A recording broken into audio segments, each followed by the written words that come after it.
मसीह के जिंदा और जलाली नाम में आप सबको सलाम। आज हम राहिल की बाइबल स्टोरी देखेंगे। अगर आप चैनल पर नए हैं तो चैनल को सब्सक्राइब करें और बेल आइकन को जरूर दबाएं। अगर आपको हमारी वीडियो पसंद है तो जरूर लाइक करें। आए हम अपनी वीडियो को शुरू करते हैं।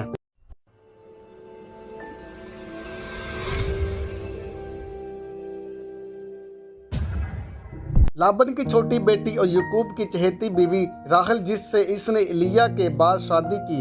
पैदाइश की किताब में लिखा है, गालबन लिया से याकूब की नफरत के बायस राहल कई साल तक बांझ रही। लाबन से याकूब के झगड़े के दौरान इन दोनों बहनों ने अपने शोहर का साथ दिया। पैदाइश की किताब में लिखा है कि जब याकूब अपने मामू ससुर को बताए बगैर घर से भाग निकला तो राहिल अपने बाप लाबन के बुत उड़ा कर ले गई। पैदाइश की किताब में लिखा है कि याकूब को इस वाक़ये का इल्म नहीं था कि राहिल ने ये काम किया है। बस इसने बेखबरी में लाबन से कसम खाई के जिसके पास तेरे बुत मिले वो जीता नहीं बचेगा। यूं इस लानत की ज़ेरे असर होने के बायस बिन्यामीन को जन्म देकर राहिल मर गई और बैत-एल के करीब दफन हुई। मत्ती के इंजील में लिखा है कि राहिल से मुतल्लिका अखबार से कौमी तौर पर यहूदियों के दुख और अफसोस का शाहिराना बयान है।